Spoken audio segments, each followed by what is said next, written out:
everybody. Happy Friday. I decided, because there have only been 2 streams this week, that we would do a subscriber stream today. So anyone who is a subscriber, you could subscribe right now, and you'll be instantly let into the chat to talk today. And as always, the way these work is that try to keep your questions and comments to the story at hand, but then at the end, we'll do a 10-minute Ask Me Anything. I'm sorry there were only 2 streams this week.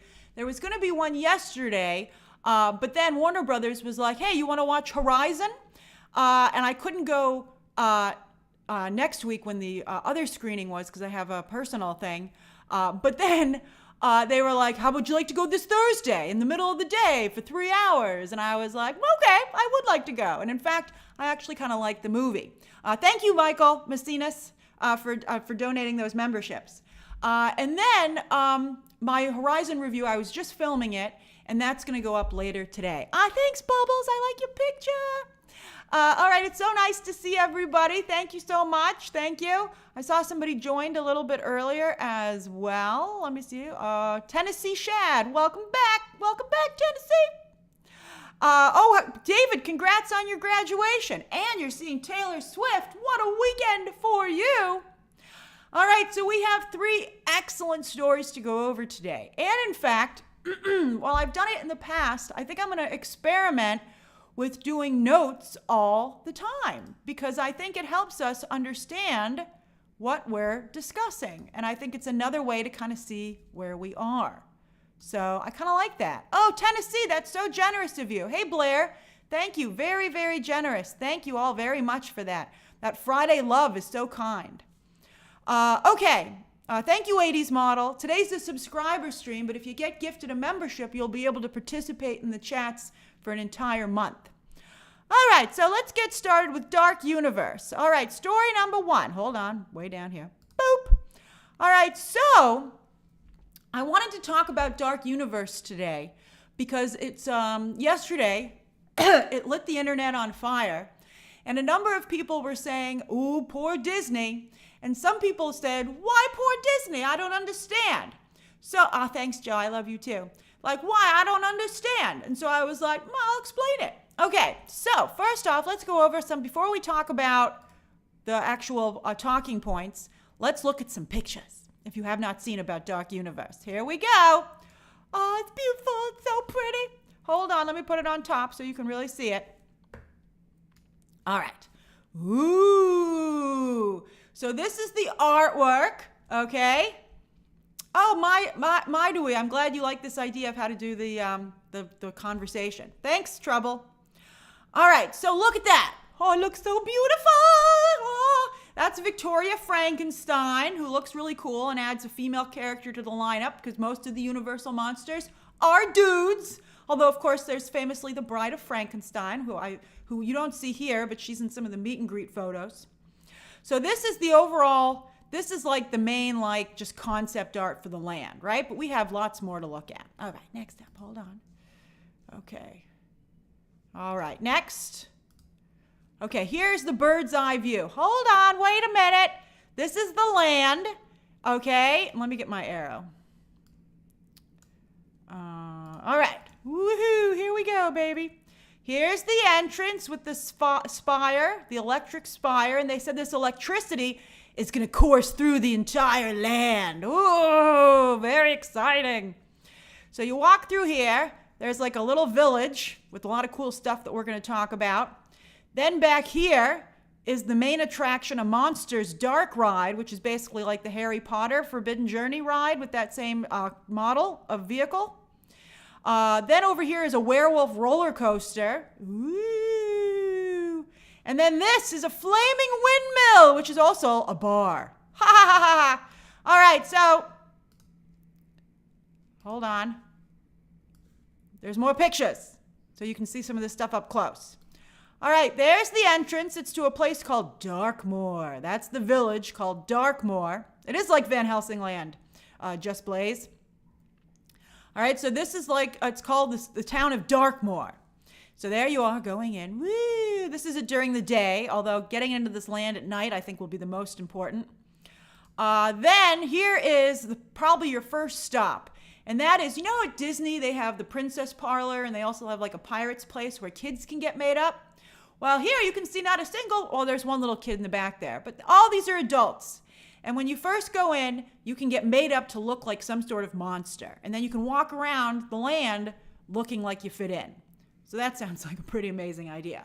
I think, my number one thought when I saw this announcement yesterday was like, how long are the lines going to be for this thing? I think you'd have to spend an entire day in this area, how early do you have to get in to get this makeup done so that you have time to walk around at night? You gotta get your monster face on to go to the bar. All right. Then here's the picture for the ride, more concept art. So the idea is that Victoria Frankenstein has captured all the Universal monsters, but Dracula is not having it. So Dracula's going to break into her compound and try and free everybody. And you're going to be right there in the middle of it, being like, go Dracula, go. All right, then you can also go on this ride. This is the werewolf roller coaster, which takes place at a carnival. And apparently you've also been bitten by the you have the werewolf curse on you. Then you can go to this restaurant, which some of you have been pointing out, called Das Steakhouse, where your steak is served with a stake through it, which is the greatest idea ever. Normally I would never order theme park steak, but I would order it here. I would probably get it medium to medium well. I wouldn't trust a rare theme park steak, but maybe even well done, just to be on the safe side. But it sounds like a great idea. So this is the vampire restaurant, and it's the waiters are familiars, vampire familiars. However, there will be people in vampire costumes going around scoping you out for their own dinner, because they like their meat very rare. So I think that's a great idea. Then next up, here's the bar, which, as you can see, is a flaming windmill from the movies. Okay, it's gonna look great at night. They say it'll go from flame to non-flame. So you can getting a photo in front of this thing is gonna be nuts. Here, it looks very atmospheric, but in reality, it's just gonna be a sea of people. Being like, take my photo. Yeah, real flames, Michaela. This thing is gonna occasionally go down and then burst back into flames. So you're just going to be going nuts. Even I'm going to, with my family, I'm going to be like, take my picture in front of this flaming windmill. Then you get to go in, okay? And there's a bar. And not only is it a bar, which I'm sure has, virgin drinks, okay? But there are actors in there who are monster hunters that will tell you a tale. Oh my God, I got to be in here. So there's one, he's showing off his garlic. He's being like, yep. Vampires hate this stuff. And so look at that little kid being like, I want to grow up and be a monster hunter. So it's just really a ridiculously good idea. Okay? It's just insanely good. All right? So let's talk about the setup. All right? So let's talk about it from a business perspective now. And also, you can go on Universal's YouTube channel, and they have an excellent 6-minute reel about this. And it's in Florida, for those of you asking. Thank you, Polly. This will be in Florida. And although I'm sure they'll build them around the world eventually, just like there are many Harry Potter lands, but it's really, really exciting. Okay, so let's go over why this is such a big deal. Let me get my arrow. Okay, so the reason this is changing the theme park game is that it is a distinct shift from families to adults for the focus. Okay? Yeah, Pixie Ghost, the only concern about it being in Florida is is all my monster makeup gonna melt off? I'm going to be like, you better spray me with some talcum powder, man, because I got to walk around in the Florida heat with this thing. Although maybe it would just add to the look, right? You're like, I was a monster about an hour ago. All right. So the shift from families to adults. So back in the day when Walt Disney started Disneyland, the whole idea was that he wanted a place where children could have fun, but adults could have fun with them. All right?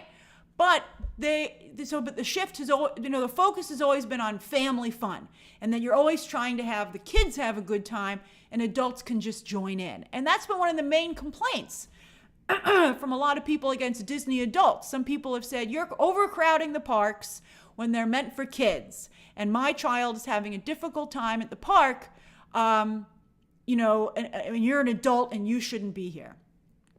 But Universal, of course, is already very popular in the horror space, and they know that it's a lot of adults. Although Dr. Longmonkey feels that Disney adults are a problem. As a Disney adult, I do not think that they are, right? I mean, I think you have to realize that Disney adults were the kids who liked this place growing up. And they're like, why should I leave now that I'm an adult? I still would like to come here, thank you very much. And I think that's really what you're dealing with. And that Disney had not maybe not anticipated and thought about. Like, of course people are going to want to keep coming back, even as they get older. All right, so Universal is the first theme park to recognize this and say, hey, yeah, kids can be here too if they want, but we are going after the adult dollar for the adult experience. And that is a huge shift. Before with like the Disney Princess Parlor and stuff, it's like adults have to be like, can I go here, right? But now I think it's like kids have to say, can I come in here? And you're like, oh, sure you can. But I got to tell you, it's full of adults. So I think that that's the thing, like drinking and stuff seem very out of place in Disney. But they're built into the experience here at Universal. And so I think that maybe is that would help maybe. Like if I told you about my weird experience about a bunch of drunk people running around the Guardians of the Galaxy ride at Epcot last time I was there last summer. But if you want to be running around drunk in Dark Universe, it's just going to add to the atmosphere. You're going to be like, the monsters are going to get them first. All right, then I think Universal has really learned from the Harry Potter effect, okay? The Harry Potter effect has created the most immersive experience that we've seen in a theme park to date. I think that Disney, like Galaxy's Edge, is kind of immersive. Thanks, R. Thomas. But it's not immersive to the degree that Harry Potter is. Harry Potter has always been next level. And Disney has yet to recreate that in their own parks. I think maybe, I wouldn't even say Pandora, just Blaze Disney. Pandora is a nice experience, I will agree, but it's not as immersive as Harry Potter World. Harry Potter World makes you feel like you're actually there. I do not feel that way with Pandora and Galaxy's Edge. I still feel very much like I'm in a theme park. So I think that is one of the effects. Also, that's why I wanted to say Disney missed opportunities. I think we all can remember that when Disney said they were doing a Gaston's Tavern, we were like, oh boy, am I going to be able to sing along with Gaston? And they never did that. Gaston, you can do a meet and greet outside up front, but they don't have a situation where it's like the full actual tavern. It's a much smaller version. And, it just doesn't feel like going to Gaston's Tavern. It's Gaston's Tavern in name only. And I think that was a real missed opportunity for Disney to create that effect. Same with Star Wars. As many people have pointed out, where the heck is Galaxy's Edge? They created a new space. Cars Land is a pretty, Just Blaze Disney. Cars Land is, I think, a little bit closer. That's a good call. But also Disney is doing this thing where they keep reskinning everything. And they just take an old ride, like they just shut down Test Track to reskin it. But that's a lot less exciting. You're like, this is just the old ride, only you just put new stuff in it. And the stuff keeps breaking down. We'll see if Universal has that same issue. Now, we'll get to the animatronics in a situation. I mean, I can't believe how Universal is coming after Disney. Like stuff that you would think was Disney's own territory that no one would ever be able to go in. And then here's Universal. It should be very scary for Disney. All right, so what could Disney do? So the Disney Villains Land, many of you pointed out, but I don't understand how they could do the Disney Villains Land now without it looking like they're ripping off this land, right? Like here's the Disney Villains. I had a picture. Where is it? There they are. All right, here they are. Woo! But it just looks just like this land. Only there's no way it could possibly be as cool. I mean, maybe if Disney totally changed their MO, but with the current group of Imagineers, I don't know if they'd be able to even make something at this level. I mean, they would be compared. And I think that, I don't know if Disney would come out on top in that comparison. So I think it would be dangerous for them to invite it. Then, of course, there's Tokyo Disneyland, which many Disney fans have acknowledged for quite some time operates at at a whole nother level from the rest of the Disney parks. They just opened Fantasy Springs, which is incredible. I've spent a lot of time looking at Disney's Fantasy Springs videos and pictures. However, it's still not at this level.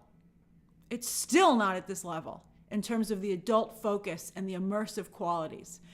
Fantasy Springs still feels very much like a theme park, whereas how I would describe, well, let's see if they actually deliver on this. We might get there and be like, well, it's just another theme park.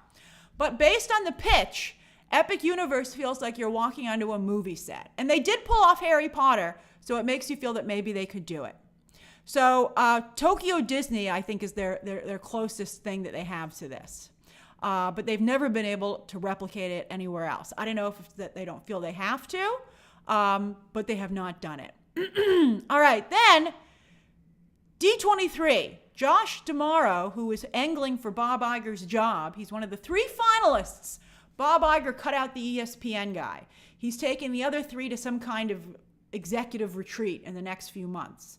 So it's down to the 2 heads of Disney Film and stuff, Disney Film and Television, and then Josh D'Amaro. Josh D'Amaro is probably like, yee, this couldn't have come at a worse time. So D23, Josh D'Amaro has said, the announcements are going to be incredible. And I bet now he's like, let's take another look at these announcements. Yes, it's an executive retreat guy. It's like Succession or that retreat where Bob Iger made that horrible comment about the strikes, which got him in a lot of trouble. He was in an executive's retreat when he did that interview. All right. So we'll see if D23 can really come to play. D23 is in August this year. All right, then animatronics.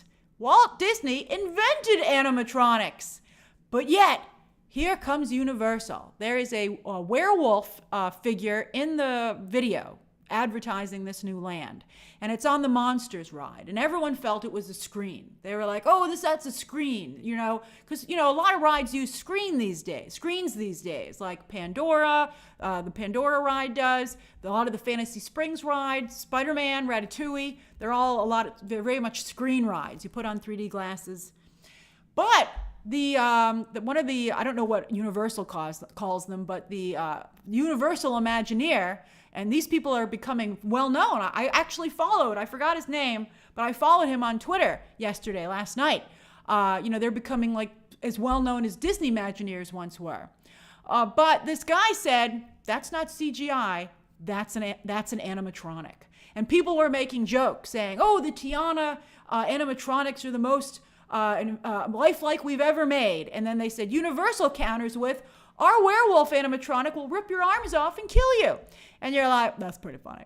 All right, so let's see how good this animatronic is. But the fact that someone else has out-animatronicked Disney is incredibly embarrassing. All right, then, like for instance, Disney could also do like a Pirate Land, but how would it also not seem like a ripoff?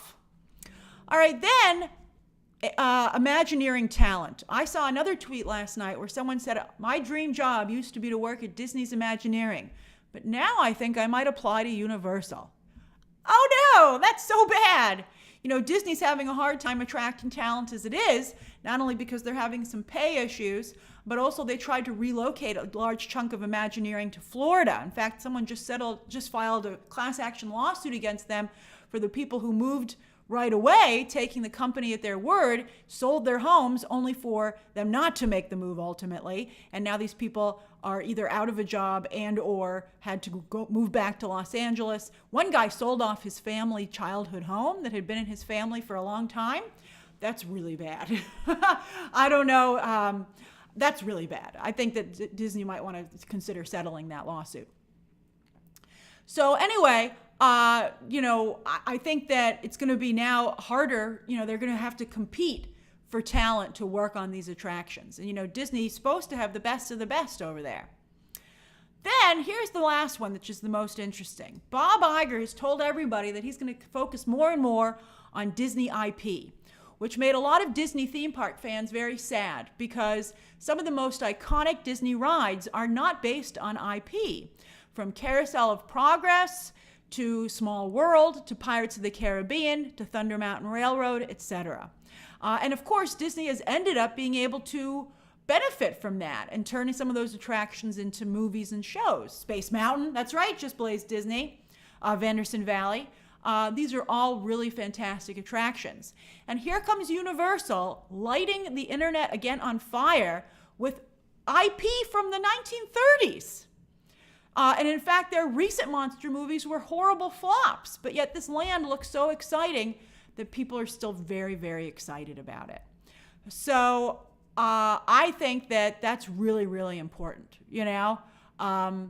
I think that it shows that while IP is important, I wouldn't totally stop doing things based on IP, obviously. I think that you don't have to do all IP and that you should have some original ideas in there to keep people engaged, especially because you don't even know how the original ideas are always going to go across. All right, so those are, that's the first story. Does anybody have any questions or comments about this before we go to the other two stories of the day? That's right, Skate. Universal's going to make a lot of money. Marjorie says, I go to Halloween Horror Nights every year since 2013, so I'm super excited about this land. However, Disney still wins for me with rides as Universal isn't plus-size, tall, friendly. You know, Marjorie, that's a good point. Another thing that I was concerned about with this land is that it does not really seem to have anything that's good for not only kids to ride, but also people who don't like thrill rides or cannot ride thrill rides. Which is crucial, you know, like if you know, some people have injuries and can't go on things that move you around a lot. So what would they do at Universal? Universal still really does not have a lot in that area, where I think Disney does a little bit better. Carson says, what do you think the chances of a Darkmoor movie are if the land is successful? I need a movie set in this world. I think it's strong. You know, I think Universal might feel this could end up being the path forward for their movies. They've been trying to do these movies and they've been failing. And they might be like, we did it. Dancing Dog 60 has the same comment, you know, are the Dark Universe movies coming back? That's right, Poke. Nintendo Land also looks very good. We have one land left to get details on, and that's the third Harry Potter land. Who had a point there? Austin says, Bob Chapek ruined Imagineering. Bob Chapek ruined a lot of stuff.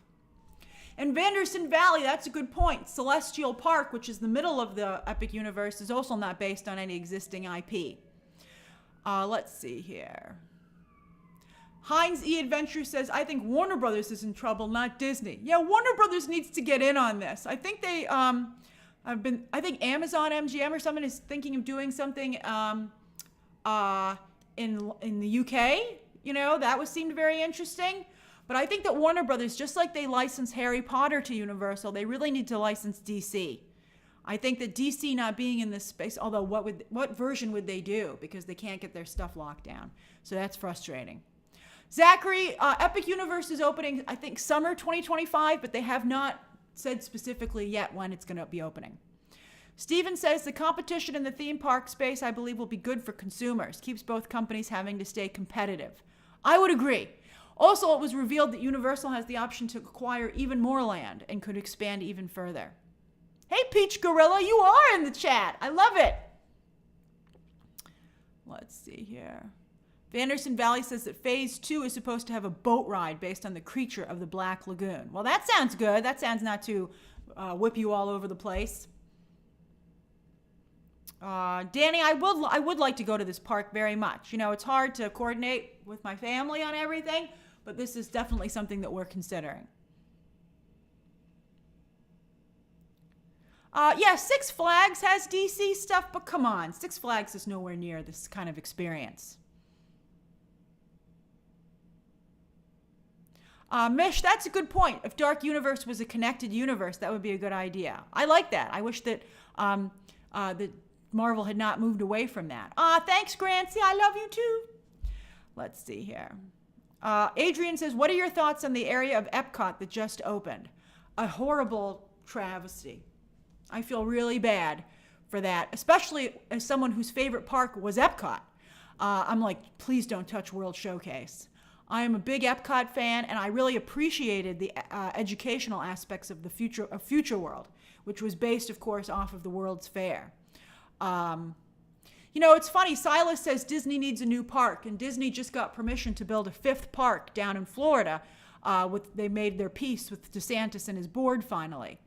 But I will say that I'm getting a little bit sad that the Disney theme parks are losing their identities. They're just becoming different places, you know, and you go on them based on the rides. You know, it used to be Magic Kingdom was fantasy. Hollywood Studios was like the little bit more adult Hollywood kind of aspect. Epcot was World Showcase and educational. And then Animal Kingdom was, you know, the zoo. And like, I think Pandora was a good fit there. Avatar was a good fit. You know, they're adding Encanto and Indiana Jones there, which I think is a good fit. But I'm sad that I think that Epcot and Hollywood Studios in particular are really losing their identities. I know that's because their attendance was poor, but I think it's just because they don't have enough attractions. Also, it's very hard to navigate Animal Kingdom. It's not a very well designed theme park. Let's see here. Lucy, I don't know if Donna Langley has anything to do with the parks. I don't believe so. Donna Langley runs the film division. I mean, I'm sure that they interact with them to some degree, but they're not in charge of the parks. That's Universal, I think, Experiences. Oh, Ike likes the way Epcot looks. I don't know. I'm not happy.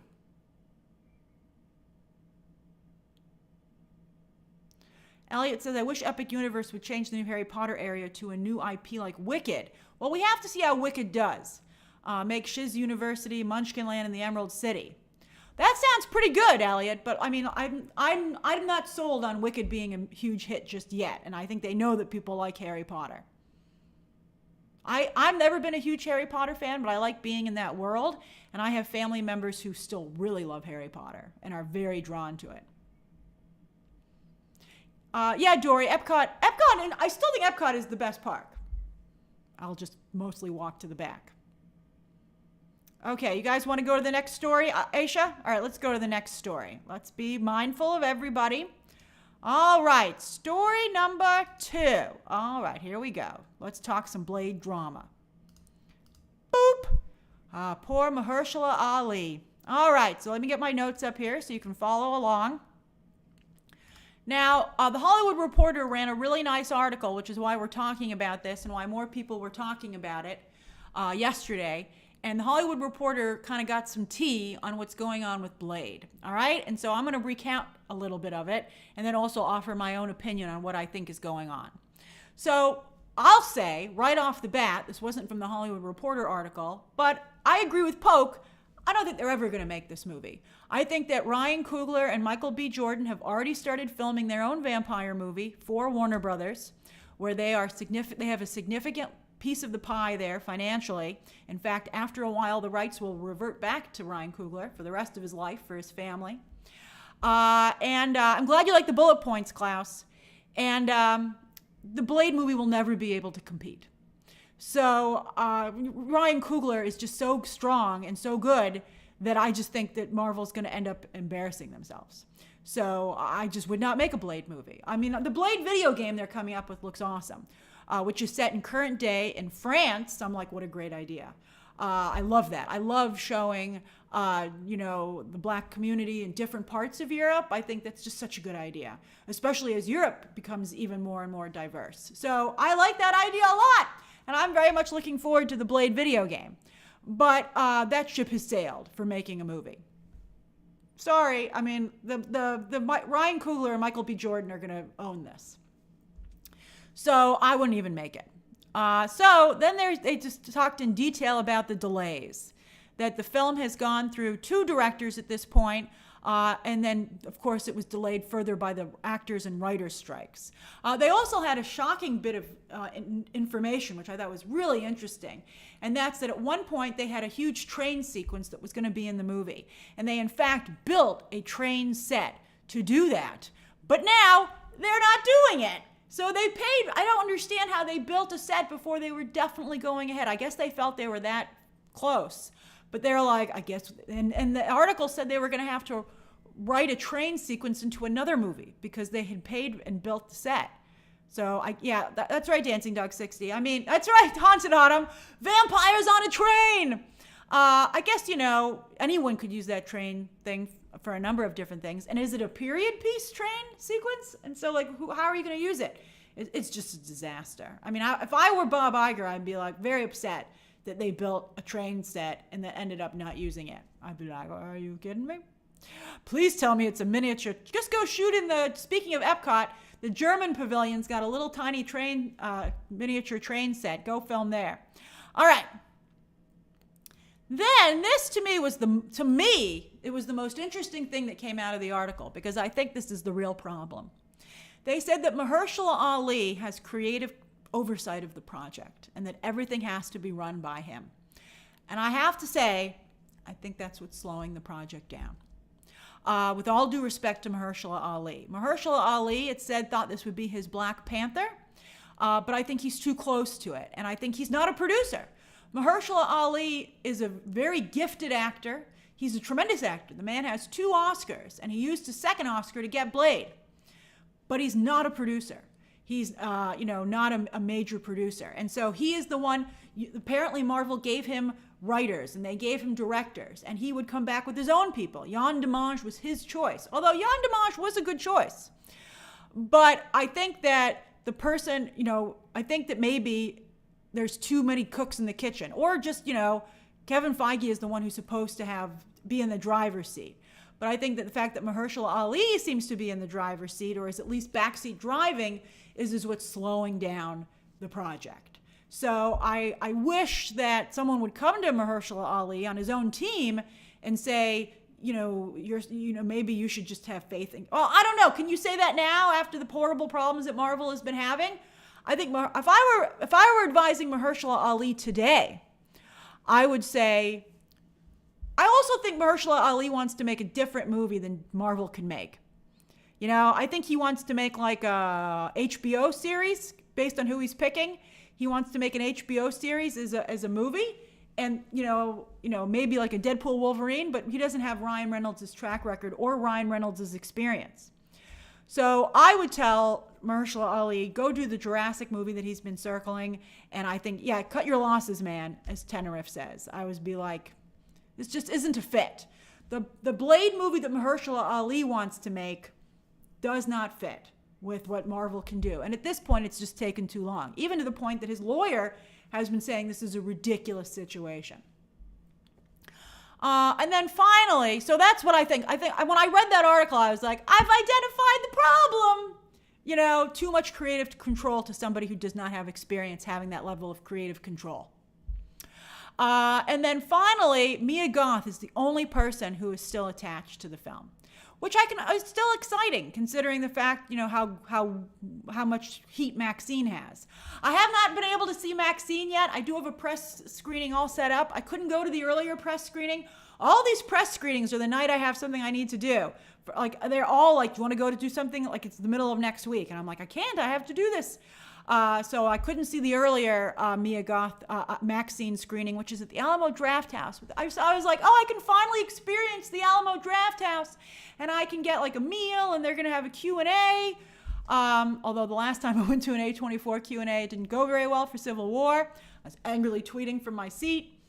But I couldn't make that. So I'm just going to go to the later press screening on July 1st, and then I'll review it right after. But I'm excited. In fact, I have a friend who's picked it as her birthday movie. So I'll be seeing it more than once, actually. But Jason Ackers, what I mean by heat is that I think Mia Goth, fans are very interested in Mia Goth, and I think she brings interest to the project. Although, again, can Mia Goth, I think what people want from Mia Goth and, what Mahershala Ali maybe wants from her and why he wanted her to be in the movie, again, she can't do in a Marvel project. Like that Spencer just said she's perfect for this, but is she perfect for a Marvel version of Blade? A Disney Marvel version of Blade? I don't know. I think that, I don't know if, we'll see what kind of doors Deadpool and Wolverine opens as a R-rated Marvel movie. But I don't know. I don't see Blade fitting in the landscape right now. All right, so does anybody have any questions or comments about this story?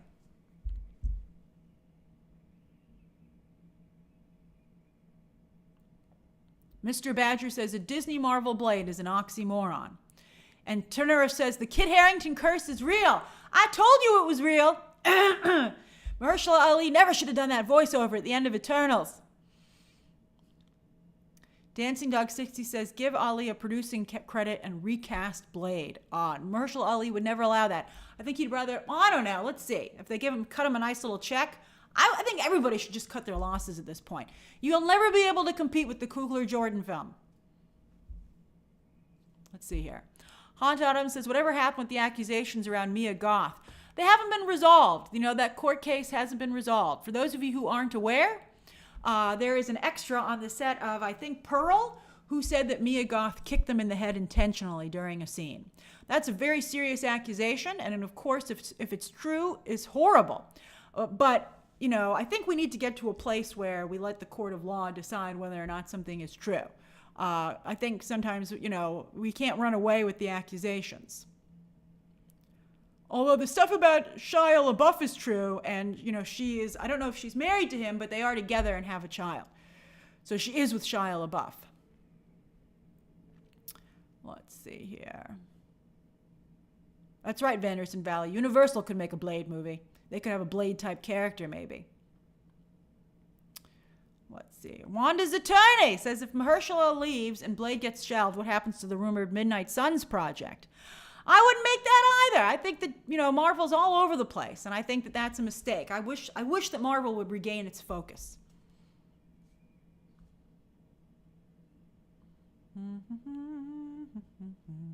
Brandon Freddy says, I think Disney should let them make an HBO quality film. Isn't that better than having no Blade? Well, here's the question. Here's the $1 million question, Brandon, or multiple $1 million at this point, hundreds of $1 million. Does Disney even have the capacity to make such a project? You know, is that the kind of producer that Kevin Feige is? That's just not his specialty.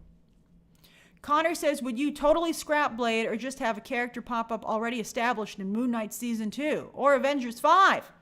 Totally scrap it. I think that once you have vampires running around next to the Avengers, I think a lot of people in the general public are going to think it's ridiculous. I just don't think it works. I even think it's ridiculous, and I'm a comic book fan. Captain America fighting vampires, to me, it just does not work.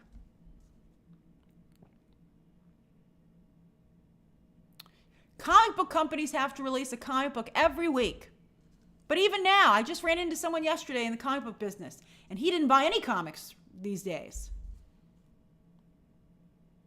Steven says, I think the Black Panther comment shows a lack of understanding of the character. Should be focused on Blade and on making a comics-accurate film, not focused on making a culturally iconic character. That's a good point, Steven, especially because, you know, Blade is on a very different character and doesn't have the epic qualities that Black Panther does.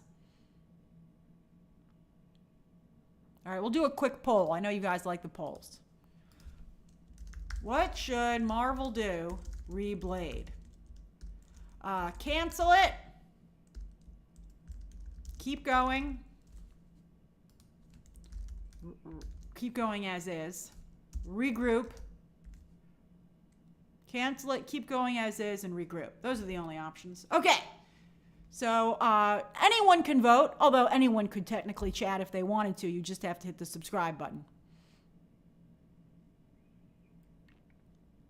Obed, I was not a Twilight fan. I mean, I enjoyed covering it from a business perspective, but I'm not a huge vampire fan. I'll be honest with you. I think Dracula to me is the most interesting. I'm fine with vampire stories if they stay in the vampire space.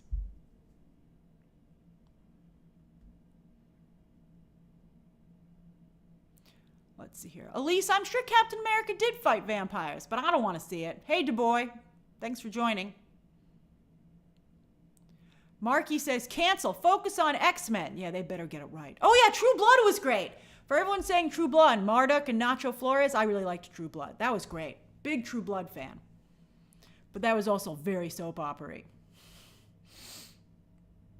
That's right, Vlad. I'm not a fan of Dracula versus Batman. I don't want Dracula. I don't like mixing these things up like that.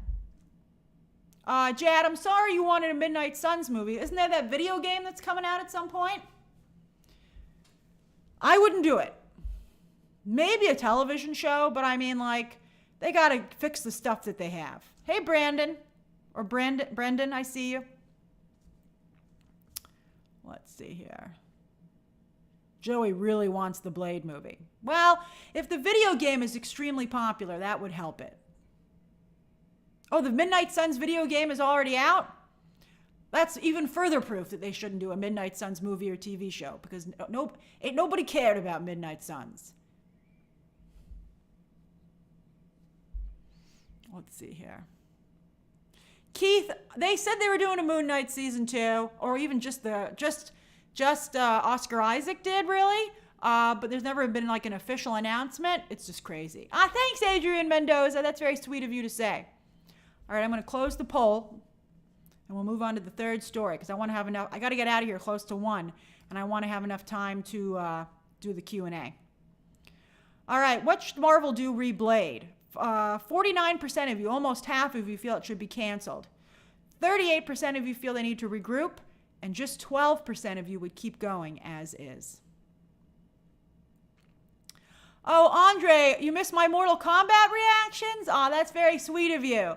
They're a little hard to cover because of the gore and stuff like that, but when they do another Injustice, I will certainly be covering that, because it's DC, baby.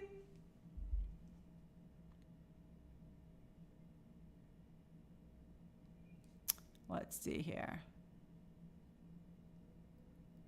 Okay. All right. You guys are ready for the next story, because you're asking me questions that don't have anything to do with this. Okay.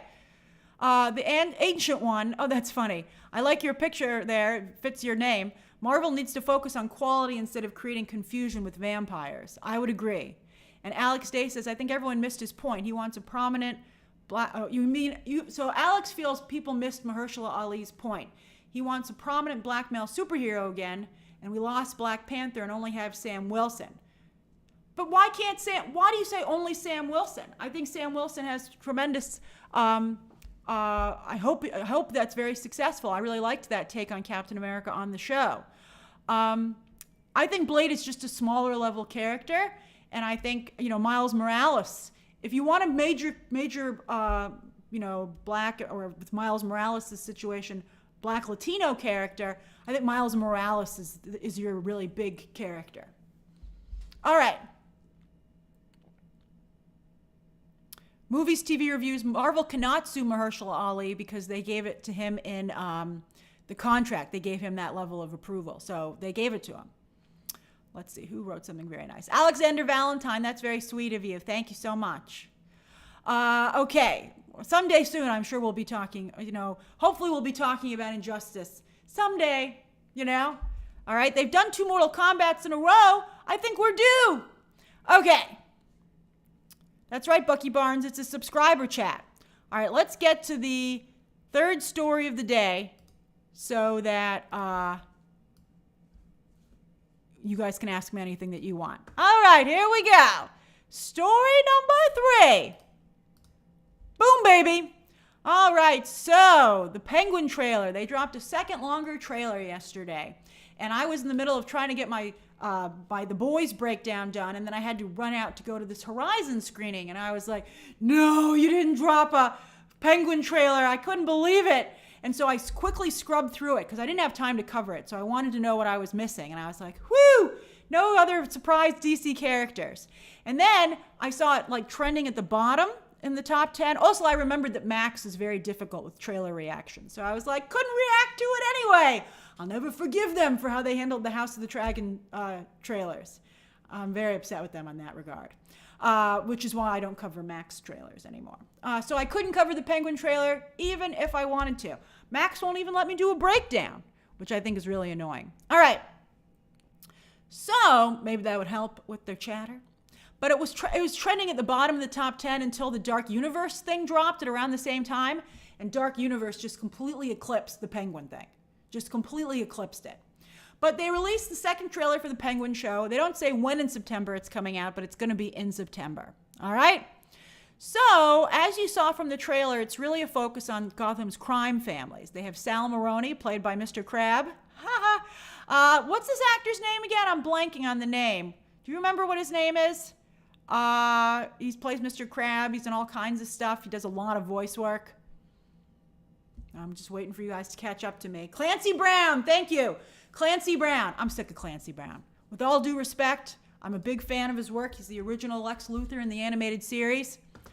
I'm Clancy Browned out. I see him and it takes me out. Then also they have Sophia Falcone, although not comics accurate, which also annoys me. But Sophia Falcone is like the big bad, all right, who Penguin has to deal with. And she just came out of Arkham. So she's like nuts, okay? She was released from Arkham, but clearly should not have been. So this is coming out in September. By the way, at the same time that the Joker movie's basically coming out. And I'm just kind of worried it's supposed to be a Batman-y fall, but neither of these two projects are related, which is also weird. And neither one has Batman. You're like, what?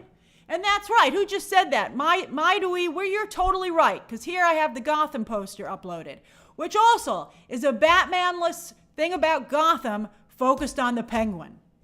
So you're like, what? This is ridiculous. All right, so let's talk about my feelings on this. So I feel that this show is, I'll cover it, at least at the beginning. I can't do the trailers, but I'll do the episodes. Maybe some people might have possibly, I'm not sure, seen some of the show. Maybe. I don't know. And they might have noticed that while it was very well done and very funny, it had absolutely nothing to do with Batman. So that's kind of weird. It's almost like a very gothic version of The Sopranos. And I don't know how many people are interested in that. All right. So the Penguin trailer failed to really get any attention yesterday. I think partially because of the show itself and the lack of Batman, but also maybe because of Max's trailer policies. Then the basic setup is the Penguin is trying to build his empire. So you're seeing the rise of the Penguin. And he's doing it right after the first movie. And they do use the sets from the film, the actual sets from the movie. So it does seem very much like it's in that universe. Then there's Fox's Gotham. They already did this show. Okay, we'll do a poll, Ricardo. That's a good idea for a poll. Do you plan to watch this? Do you plan to watch The Penguin on Max? Heck yeah! When they drop, then we'll wait to binge.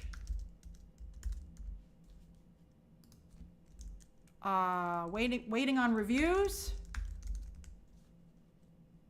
And then no thank you. All right. Anyone can vote in a poll again, but remember, you could chat today if you just click the subscribe button.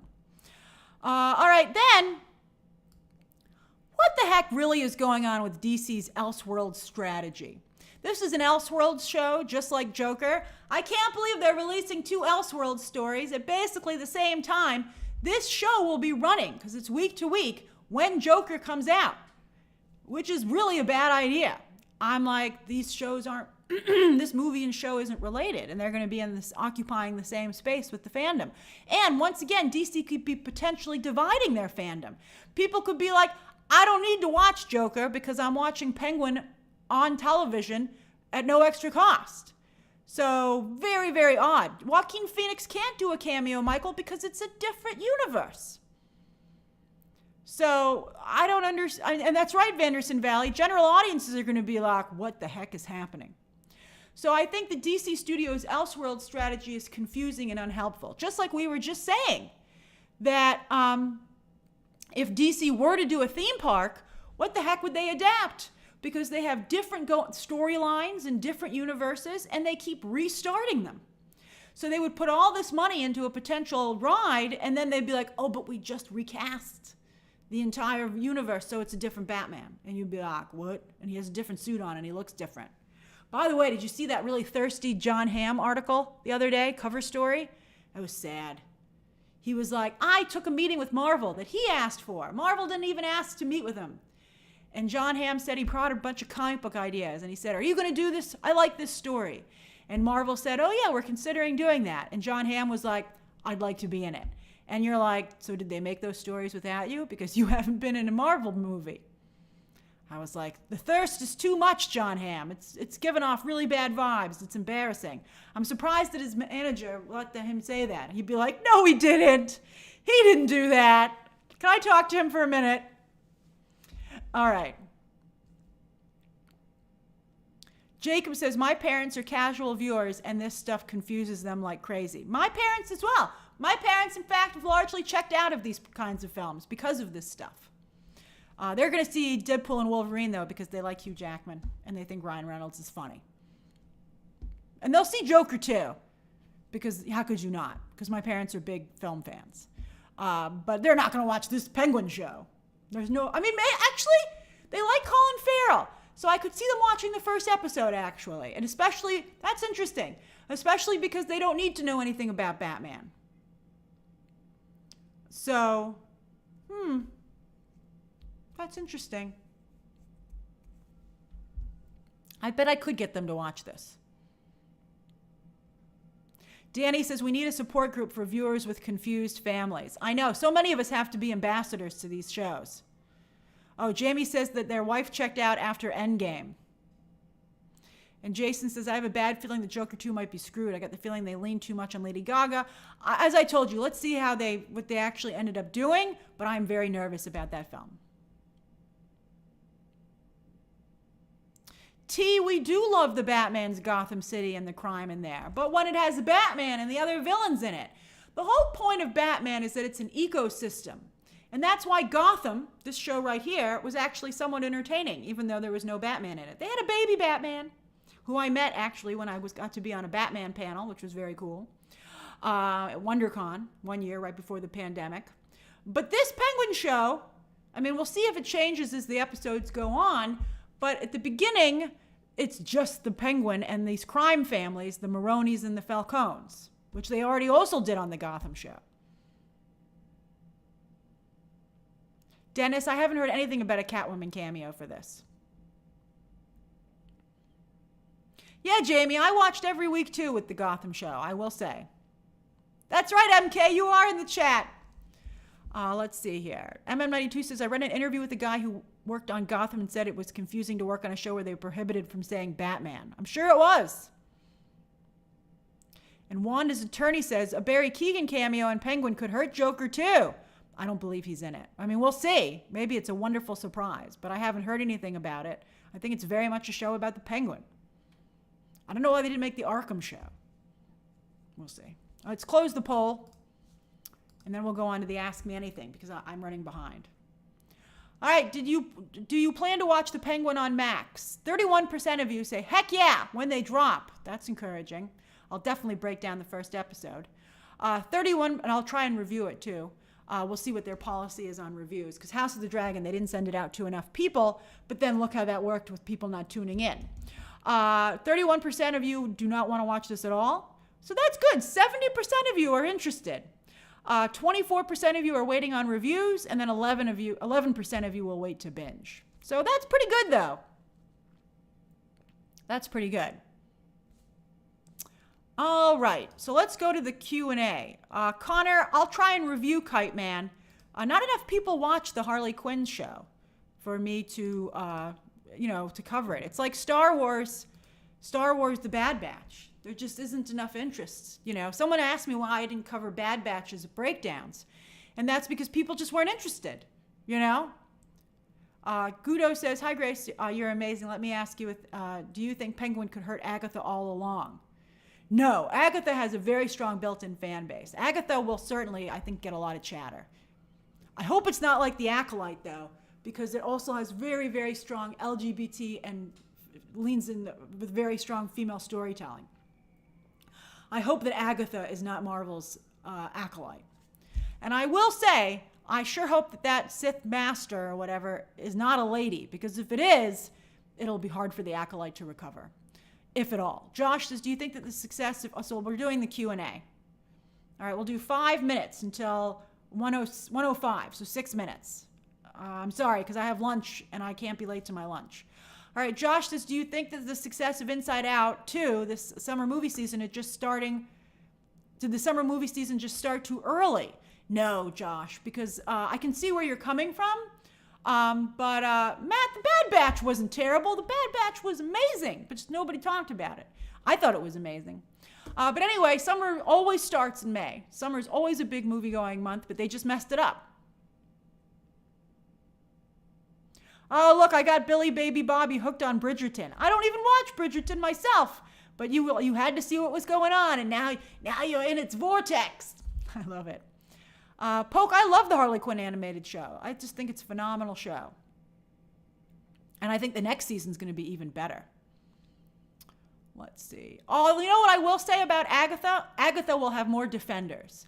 And I think only because the Acolyte's last episode was the best of the bunch, have you seen more people starting to defend it. Which is, I'm really happy about that. Let's see here. Movies TV Review said, should Zoe Kravitz be in the Penguin show? I think she should, but I don't know if she is. Let's see here. Kayla says, do you think Captain America is DOA with Anthony Mackie, who might alienate fans with his... Do you think he has a bad reputation? I don't think he has a bad reputation. I think he's very... He does have some takes that maybe not everybody agrees with, and maybe, I know, Kayla, that you're very progressive, so that you might in particular take issues with some of his statements. But I think for the most part, I think with like the large group in the middle, I think he's still pretty popular. We'll see. I thought he was a good Captain America, and I really liked the message of the Captain America show that he was on. Nacho says James Gunn folded the Arkham show into his universe. But how could he if Matt Reeves is producing? That makes it even more confusing and ridiculous. They probably won't even ever make it. Hey, Tillman. Hey, better late than never. John Kamara says, hey, Grace, new Beef Season 2 casting news. Oscar Isaac and Carey Mulligan. Ooh, but I'm sad it's not a continuation of the first Beef. I'll watch it, but I wanted to see what happened to Stephen Yeun and Ali Wong. I wanted to know if they started dating. Let's see here. Mika says, a Night of the Seven Kingdoms cast thoughts. Finn Bennett from True Detective. I was so happy about that too, Mika. I think he's perfectly cast. I'm very excited about that casting. I don't know if they can I don't know if there's enough bandwidth for another Game of Thrones show, though, to be honest with you. I think it's a mistake, actually, but it looks pretty good. And I also think I'm excited with the new Gilded Age casting, too, with a lot of new Broadway talent, particularly of color. Some of the talent that I've seen, I think they've cast the love interest for Peggy, and I've seen that guy in multiple things at Lincoln Center. I saw him in My Fair Lady and also Camelot. He's excellent. Sock Lee says, so are any of Marvel's official X-Men actors appearing in Deadpool and Wolverine? Maybe. We don't want to ruin things for people, Sock Lee. Let's see here. Poke says, Agatha will be more like She-Hulk and not Andor. The She-Hulk hate was really intense, though. And also, everyone's looking at Andor with rose-colored glasses. That was a ratings bomb. Everyone's like, make it more like Andor. And you mean the show that no one watched? Is that what you're talking about? Let's see here.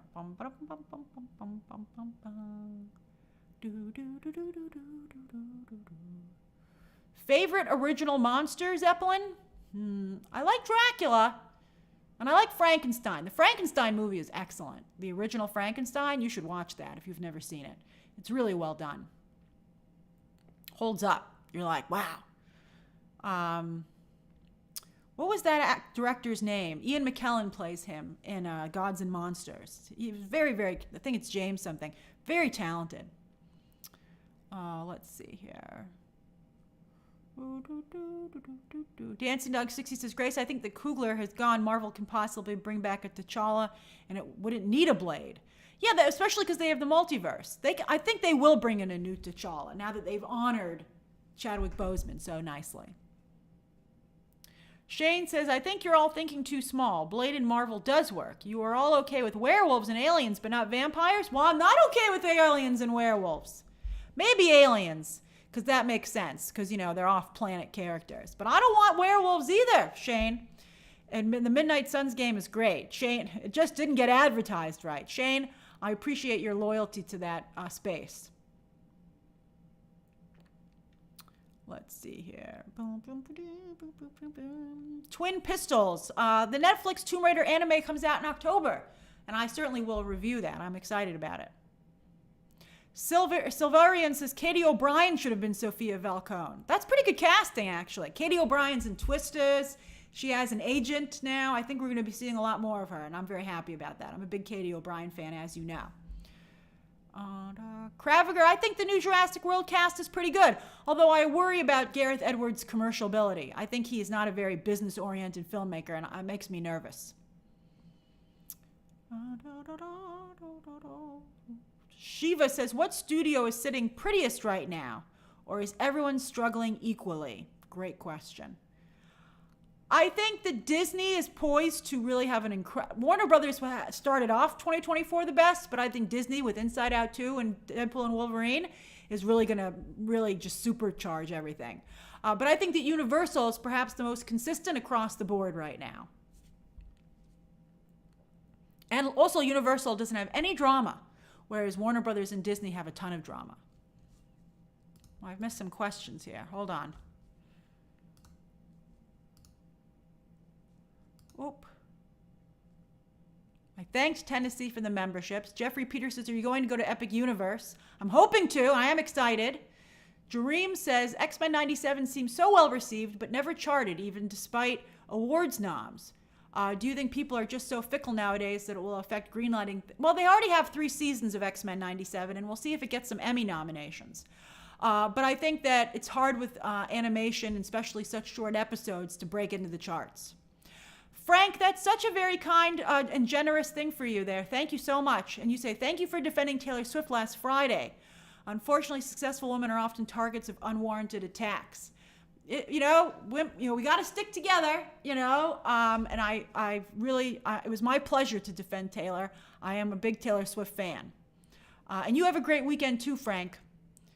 And then Aided Buffalo says, why is the Sith being a lady bad? The show... Aided Buffalo just does not care for the Acolyte. The ladies did not ruin it. Dave Filoni. Well, here's the problem with the Sith being a woman is why it's difficult. Thanks, Dancing Dog 60. The issue is that you already have a female lead and you already have the Coven.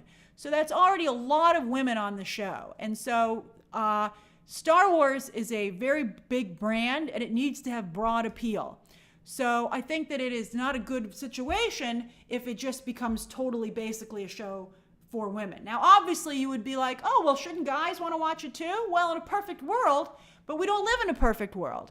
And even Wonder Woman benefited immensely from having Steve Trevor have a really expanded and strong role. All right, Vera says, Katie O'Brien as Big Barda. Vera, that is incredible casting, and I hope that her new manager suggests that to somebody. That is a really, really good idea. Oh, happy birthday, Alex. Happy birthday. All right, one last thing here. Heather says, with X-Men 97, Disney should have been asking why DeMeo needed an OnlyFans. Well, I don't know. I mean, I think that we're in a different space these days. I don't know what was on that account. I think that, as some people have pointed out, when you see other actors at Disney being, having nudity in certain projects, how can you hold it against someone else? I think you become in a little bit of a different space. And then my review says, Grace, why don't you talk about the Mundy situation? You know what? Let's just leave it at that, okay? I think the Acolyte conversation is very tough, and I agree with some of the tweets that it really does not matter. Okay. All right, everybody. Thank you so much for all your time today. I really appreciated it. I'm so glad we got this fun streaming and it was able to be a subscriber stream. And I hope that you guys have a wonderful weekend. My Horizon review will go up sometime this evening. And I'll see you on Sunday for Movie Math. All right, everybody. Bye. Bye, bye, bye.